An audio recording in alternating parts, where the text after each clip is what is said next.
সরকারি সেবা নিতে গিয়ে সাধারণ মানুষকে কোথায় এবং কত টাকা ঘুষ দিতে হচ্ছে বা ঘুষ চাওয়া হচ্ছে তা প্রকাশ্যে আনতে তৈরি হয়েছে নতুন একটি প্ল্যাটফর্ম ঘুষ.সাইট। এই ওয়েবসাইটের নাম গত 21 আগস্ট চালু হওয়া এই ওয়েবসাইটে নাম পরিচয় গোপন রেখেই নিজেদের তিক্ত অভিজ্ঞতা জানাতে পারছেন ভুক্তভোগীরা। চালুর মাত্র 2 দিনে সাইটটিতে রেকর্ড সংখ্যক অভিযোগ জমা পড়েছে।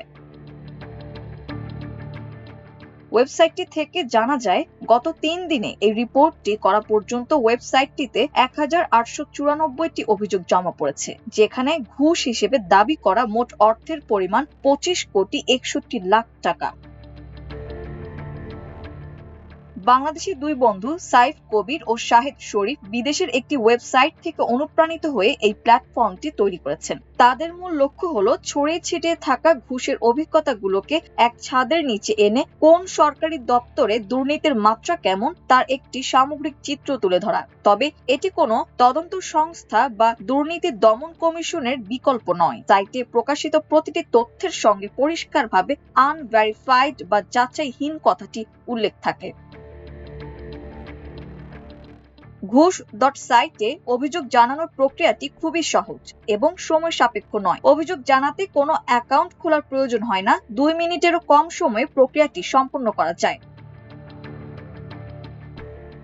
অভিযোগের ক্ষেত্রে 5টি মূল তথ্য দিতে হয়: দপ্তরের নাম, সেবার ধরন, এলাকা বা অঞ্চল, ঘুষ হিসেবে দাবি করা অর্থের পরিমাণ, শেষ পর্যন্ত কি ঘটেছিল তার ফলাফল। এছাড়া ঘটনার সংক্ষিপ্ত বিবরণ দেওয়ার সুযোগ থাকলেও কোনো নির্দিষ্ট ব্যক্তি, কর্মকর্তা কর্মচারীর নাম, পদবি বা ফোন নম্বর উল্লেখ করার নিয়ম নেই। নির্দিষ্ট কোনো ব্যক্তিকে লক্ষ্যবস্তু করার চেয়ে সামগ্রিকভাবে কোন সেবা খাতে অনিয়ম বেশি হচ্ছে সেটি তুলে ধরাই এর মূল উদ্দেশ্য।